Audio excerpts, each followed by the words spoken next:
Bonjour, nous allons parler aujourd'hui du nucléaire civil.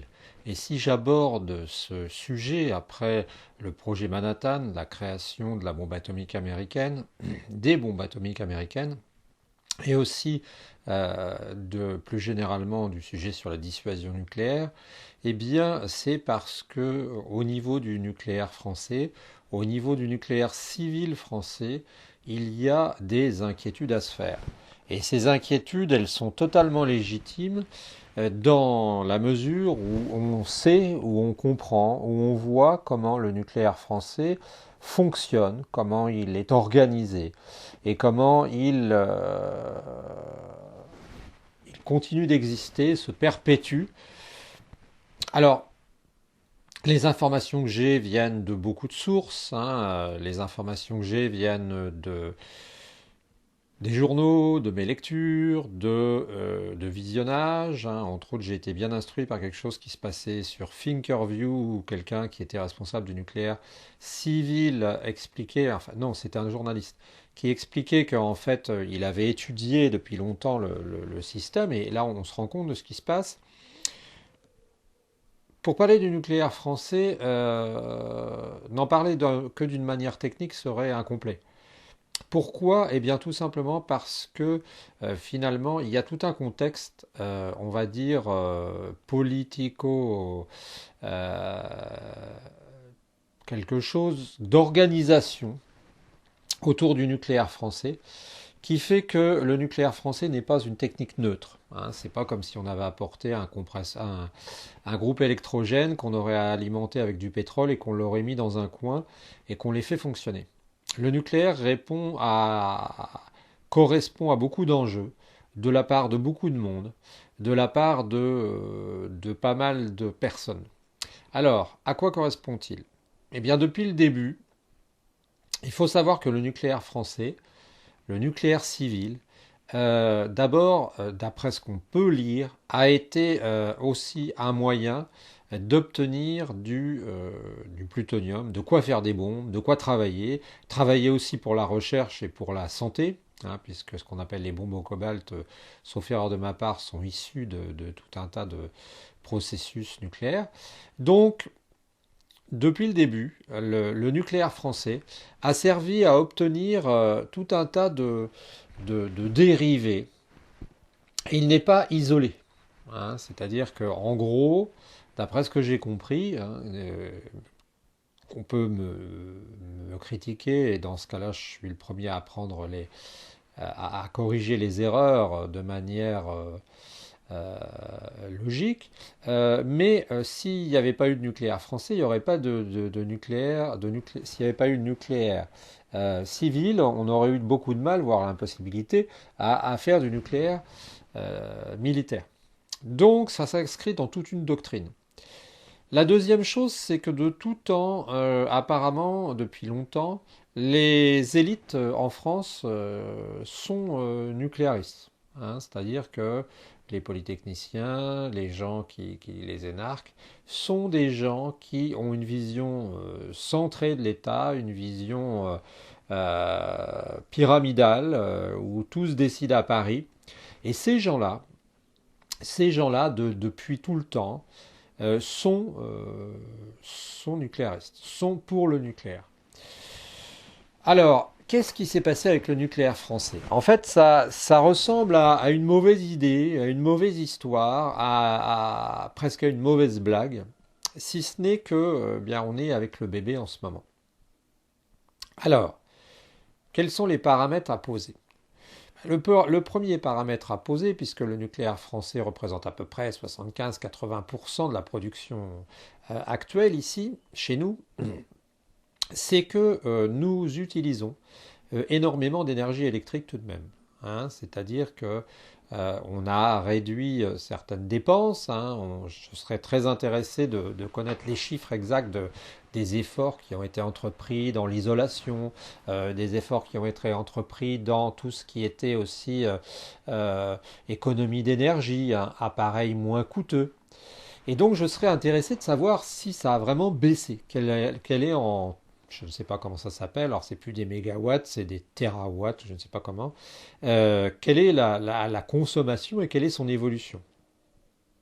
Pourquoi? Parce que il faut reconnaître qu'on est des consommateurs, qu'on consomme énormément d'électricité, hein, et qu'on peut encore faire beaucoup de progrès, hein. Alors, on n'en est pas encore, comme je le dis régulièrement, à vivre en short avec un bob sur la tête dans les Cévennes, mais entre les deux, disons qu'on pourrait se permettre de faire des économies.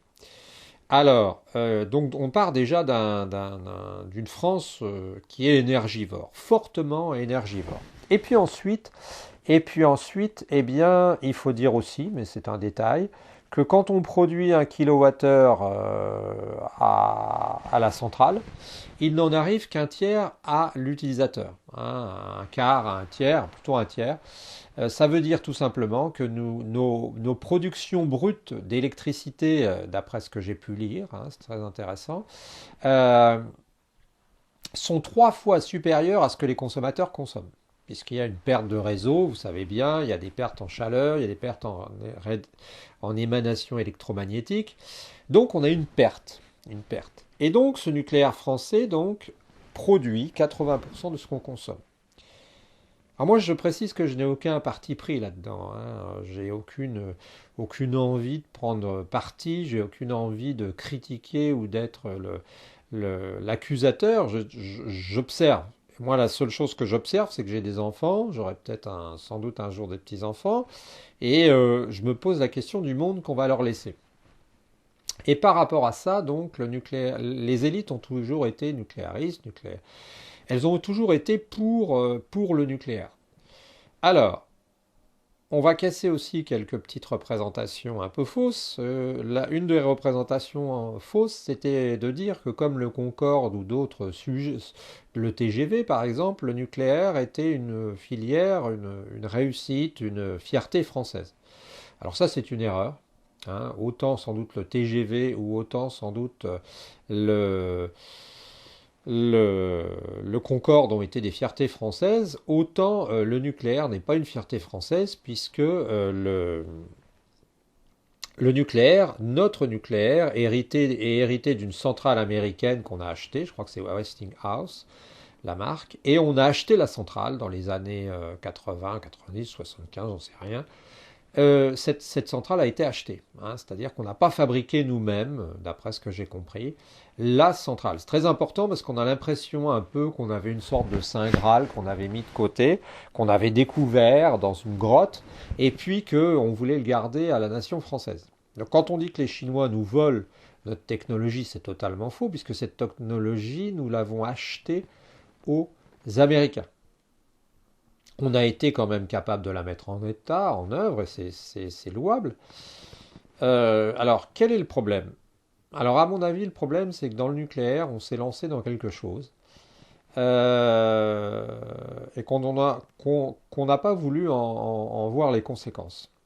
C'est un peu comme le problème des retraites, vous savez, hein, on s'est lancé dans la retraite par répartition, mais on s'est dit, d'ici qu'arrivent les problèmes, on ne sera pas avant 2020. Bah, c'est un peu ça qui s'est passé dans le nucléaire, c'est-à-dire qu'au tout début, on nous a fait des beaux films en nous expliquant que grâce à des scaphandres, grâce à des précautions plus nombreuses les unes que les autres, eh bien, on allait réussir à retraiter les déchets, etc., etc. Et en fait, eh bien, il n'en est rien, hein. Il n'en est rien puisque on s'aperçoit qu'on a des problèmes graves avec nos déchets, que ça constitue des dangers. Je vous rappelle qu'il suffirait d'une petite roquette anti-char dans un des containers qu'on voit passer sur la route. Alors peut-être pas vous, mais nous en voyons pas mal ici. Et nous aurions un problème avec une répartition, une diffusion de plutonium, de produits radioactifs dans l'atmosphère, qui serait hautement préjudiciable. On n'avait qu'à voir ce qui s'est passé avec le Covid, on aurait un peu le même style de problème. On peut aussi se dire, et on ne le sait pas, mais que si des terroristes en venaient à détruire les piscines dans lesquelles baignent les éléments nucléaires en attente, hein, de traitement, eh bien nous aurions aussi une catastrophe puisqu'on aurait ce qu'on appelle un syndrome chinois et on aurait un départ un peu comme à la Tchernobyl. Donc on n'est pas avec des gentils matériaux mignons qui veulent nous faire des gros bisous, c'est pas ça du tout, hein. Le nucléaire, c'est du sérieux, c'est du béton. Ce qui est ennuyeux par rapport à ça, c'est que depuis quelques années, on a assisté à une totale déconfiture de la structure qui gérait le nucléaire. Alors,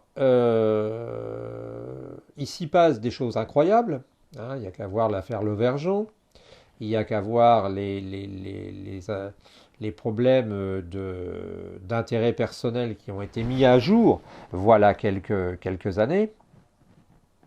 Mais personne n'a l'air inquiet parce que c'est sous couvert de secret défense, c'est sous couvert de tout ce qu'on veut. Donc tout le monde continue.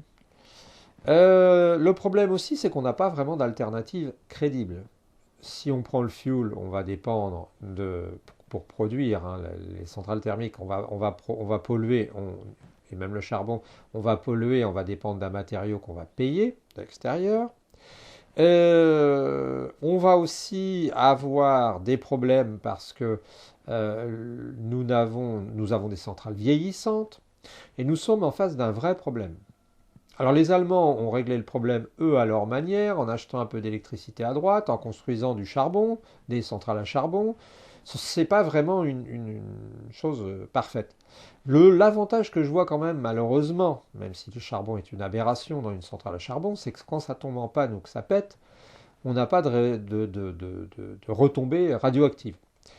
On a quand même eu les expériences de Tchernobyl et de Fukushima pour comprendre qu'on n'était pas encore dans la rigolade, plus le fait actuel que nos centrales vieillissent, hein, puisque nos centrales sont en cours de vieillissement et je vous rappelle qu'elles étaient prévues pour 30 ou 40 ans et qu'on les poursuit pour je ne sais plus combien d'années, hein, 50, 60, j'en sais rien.